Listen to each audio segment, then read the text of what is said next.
하나님은 반드시 돌려주신다라고 하는 말씀의 제목으로 주의 말씀 함께 나눠보고자 합니다.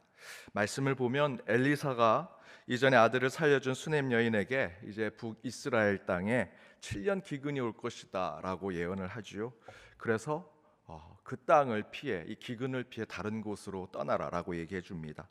그래서 이 수넴 여인은 블레셋 땅에서 7년을 살다가 다시 돌아옵니다. 그런데 돌아왔더니 자신이 살던 집과 전토가 다른 사람에게로 넘어간 것입니다. 그래서 왕을 찾아가서 그것을 돌려받고자 했고요. 그 사이에 하나님의 사람이었던 게하시가 왕에게 엘리사와 그 수넴 여인과의 관계를 이야기해주고 그 과정 가운데 다시 집과 전토를 돌려받게 되는 이야기가 오늘 본문에 나옵니다. 그런데 이 말씀을 읽어보면 특징 하나가 있습니다. 하나님에 대한 표현은 하나도 나와 있지 않습니다. 하나님이 이렇게 하셨다 저렇게 하셨다 기록되어 있지 않습니다. 그러나 그 모든 상황은 저와 여러분이 알고 있듯이 하나님의 역사하심이고요. 그 상황의 결과를 받아든 수넴 여인도 아마도 이 모든 상황을 받아들이고 다시 7년 후에 다른 사람이 가지고 있던 그 집과 전토 가운데 이제 다시 찾아낸 그 집과 전토로 돌아오면서 이 모두 하나님의 은혜고 하나님이 하셨다라고 고백했을 것입니다. 사랑하는 여러분, 하나님은 보이지 않으십니다. 더 중요한 것은 하나님이 우리 삶을 이끄시고 인도하시고 때로는 개입하시는 그 모습도 전혀 우리 눈에는 보이지 않는다라는 것이죠. 그러나 보이지 않는다고 없거나 일이 이루어지지 않는다라고 할 수 없습니다. 공기는 눈에 보이지 않습니다. 하지만 공기라는 것이 몇 분만 없어도 저와 여러분 모두 죽을 것입니다. 작은 미립자, 원자와 같은 세계, 눈에 보이지 않지만 그 세계가 모여서 저와 여러분 같은 몸과 이 물체들을 만들고 있는 것은 진리이지요. 또한 저 우주 끝은 분명히 존재합니다. 단지 우리 인간의 능력과 힘, 기술과 과학 지식이 부족해서 보지 못할 뿐이라는 것입니다. 없는 것이 아니니 우리 무지함으로 보지 못하는 세계를 없다라고 말하는 것은 안 된다라는 것입니다. 우리의 마음도 그렇죠. 여러분이 갖고 있는 심리의 상태, 마음의 상태, 좀 더 학문적으로는 무의식의 세계라고 했을 때 그 무의식의 세계는 어떤 기계로 측정할 수 없습니다. 기록도 되지 않고 또한 살펴볼 수도 없습니다. 우리 마음의 상태, 심리 상태가 그런 것이죠. 그렇다고 우리 마음이, 우리의 심리의 상태가 없다라고 할 수 없습니다. 심리학자인 프로이드는 무의식의 세계는 의식의 세계에 비교해 빙상의 일각이다라고 얘기합니다. 우리 눈에 보이지 않는다고, 없다고 할 수 없다라는 것이죠. 오늘 본문의 말씀도 하나님이라는 표현은 단 한 번도 나오지 않습니다. 하나님이 어떻게 하셨는지 기록되어 있지도 않죠. 그렇다고 하나님이 하신 일이 아니다, 하나님과 상관없다라고 할 수 없다라는 것입니다. 이처럼 하나님은 우리 삶에 보이지 않게, 때로는 느끼지 못하도록 상상할 수 없는 모습으로 개입하시고 섭리하고 계신다라는 겁니다. 따라서 우리는 매 순간 하나님께 묻고 나아가야 합니다. 엘리사와 게하시와 같은 사람을 때로는 붙여주시기도 하고요, 기근과 같은 자연의 경험으로 새로운 길을 열어주시고 왕과 같은 존재를 통해 전혀 예상하지 못했던 하나님의 뜻을 듣고 경험하게 하시더라. 사랑하는 우리 새벽재단을 세우는 우리 연동교회 모든 성도 여러분, 하나님은 분명히 여러분의 일상의 삶 속에 보이지 않게 또 느끼지 않게 깃드셔서 우리의 일을 하나님의 뜻대로 이루실 줄 저는 믿습니다. 이렇게 기근 중에 역사하시고 집을 잃은 중에도 개입하셔서 주변의 사람들을 통해 세상의 환경으로 좋은 곳으로 인도해 주시고자 하는 수넴 여인의 그 하나님이 저와 여러분에게 동일한 하나님이라 저는 믿고요, 우리 삶을 더 선한 곳으로 인도해 주시는 하나님께서 저와 여러분을 보이지 않는 곳에서, 느끼지 못하는 곳에서, 상상하지 못하는 곳에서 역사해 주시리라 믿습니다. 오늘 하루 또한 내일을 준비하는 오늘 예비일, 그런 하나님과 함께 하시는 삶을 살아가는 저와 여러분이 되기를 주님의 이름으로 축복합니다. 그런데 그 보이지 않는 시간의 강물 속에 역사하시는 그 하나님께서 엘리사를 통해 수넴 여인에게 더 좋은 것을 허락해 주시기 위해 기근 중에 집을 떠나게 하시지요. 집을 떠난다라는 것은 터전을 잃어버리는 것입니다. 그동안 익숙했던 것, 어쩌면 세속과 세상 삶에 나를 붙들고 있는 것을 끊어버리고 포기하는 것을 이야기하지요. 어쩌면 더 많은 것을 잃게 될 것이고요, 다시 원상으로 복귀할 수 없는 것이 될지도 모릅니다. 그러나 수넴 여인은 엘리사의 뜻이 곧 하나님의 뜻, 하나님의 메시지, 하나님의 계획하심을 믿고 그것을 받아들이고 떠나게 됩니다. 실제로 하나님의 뜻을 따르다 보니 이 수넴 여인은 많은 것을 잃게 되었습니다. 집도, 시간도 잃었고요, 때에 맞는 삶의 열정도 잃어버렸을 것입니다. 그 7년이나 시간 고향을 떠났고 삶의 터전을 떠났고 어쩌면 자신이 하던 일도 그만두었을 것입니다. 그 가운데 삶의 타이밍이 있는데 그 삶의 타이밍에 내가 에너지를 쏟아부어야 할 열정도 잃어버렸을 것입니다. 그런데 성경은 그렇게 모든 것을 잃은 채 블레셋에서 살다가 7년 후 다시 돌아오게 하시지요. 다시 돌아오게 하신다라는 것은 단순히 고향으로, 내 집으로 돌아오는 것으로 영적인 해석에 머무는 것이 아닙니다. 이 말씀의 영적인 의미는 하나님은 하나님의 뜻대로 순종하고 따르는 자에게 끝내는 다시 갚아주시고 보상해 주시고 원래의 자리로 돌아오게 해주신다라는 말씀입니다. 저는 오늘 본문 중에 나오는 이런 하나님의 역사하심이 저와 여러분에게도 동일하게 이루어지리라 믿습니다. 우리는 때로 신앙 때문에 하나님의 일을 한다는 이유로 얼마나 많은 손해를 볼 때가 많습니까?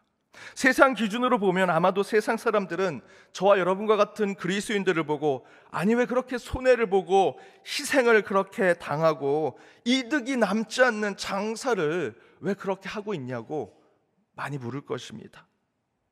지금 이 새벽 저와 여러분이, 세상 사람들이 저와 여러분을 본다면 아마 그런 눈으로 보고 얘기할 것입니다. 왜 이 새벽에 좀 더 자지, 좀 더 주무시지, 좀 더 효율적으로 이득을 창출할 수 있는 그 일을 위해 쉬고 재충전하는 것이 맞는데 왜 교회 와서 그렇게 피곤하게 예배 드립니까? 오늘은 장마비로 이렇게 비까지 오는데 불편하게 왜 교회 옵니까? 세상 기준으로는 도저히 이해가 되지 않고요, 설명이 불가능한 모습이 저와 여러분 가운데 있습니다. 그러나 저와 여러분은 이 신앙 가운데 진리가 있다라고 확신하기 때문에 이곳에 있는 거 아니겠습니까? 저와 여러분은 그 세상의 사람들과는 다른 삶을, 다른 결을 살아가는 사람들이지요. 예전에 일본에 선교사로 가신 목사님이 간증 가운데 이런 얘기를 하셨습니다. 자녀가 그 일본에서 학교를 다니면서 장래 희망란에 무엇이 되겠다, 무슨 직업을 갖겠다 써야 하는 그 장래 희망란에 어떤 직업 또는 어떤 그 장래 희망에 대한 그런 것을 적는 것이 아니라 이렇게 적었다고 합니다. 선교사는 되지 않겠습니다. 목사는 되지 않겠습니다. 기독교인은 되지 않겠습니다. 라고 적었답니다.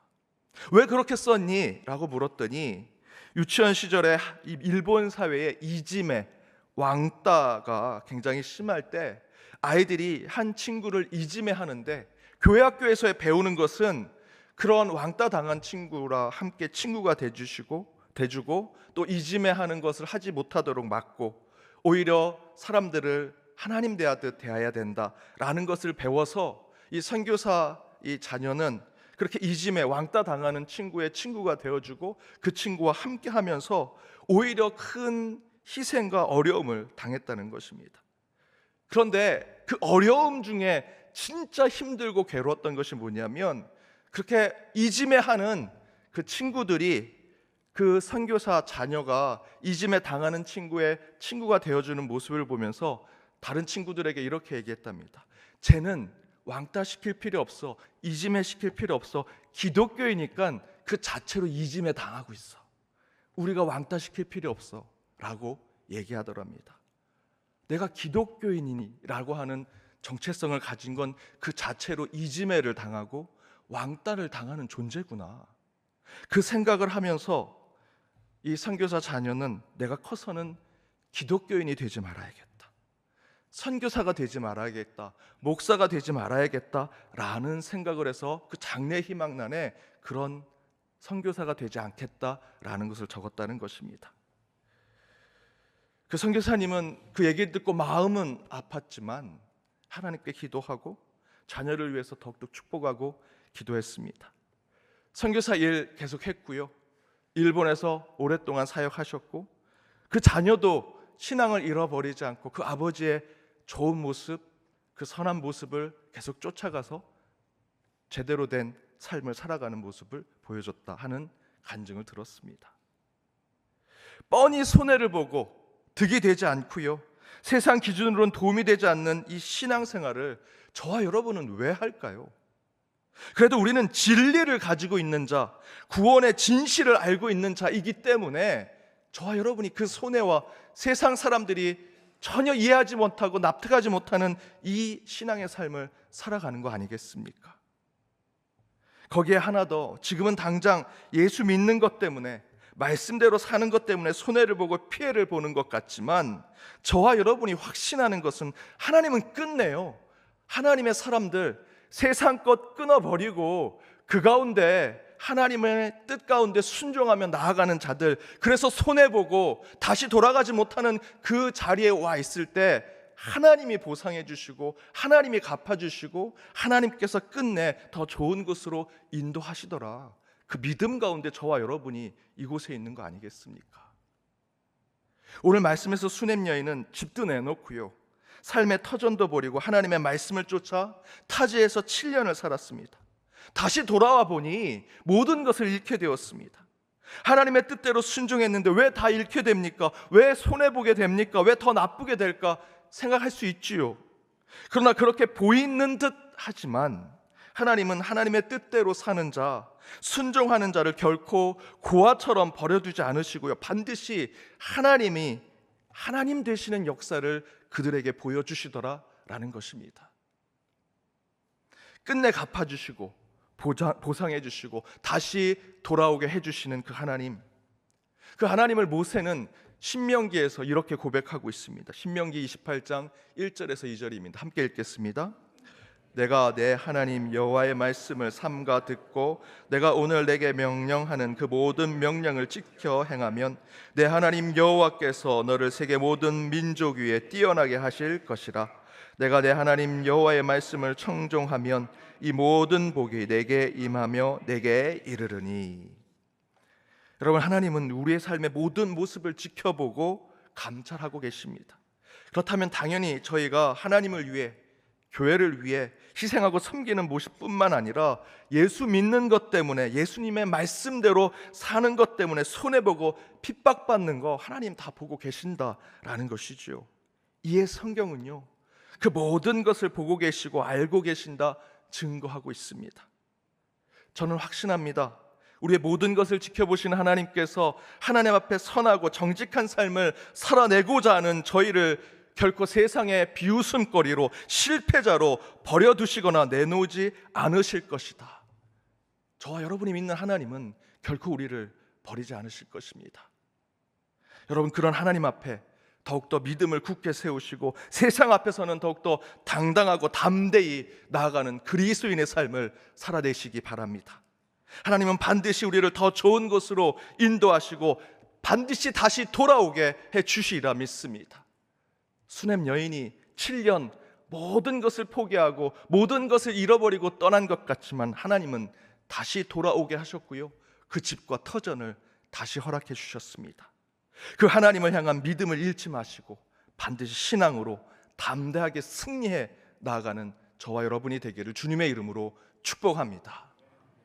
우리 함께 찬양으로 결단하길 원합니다.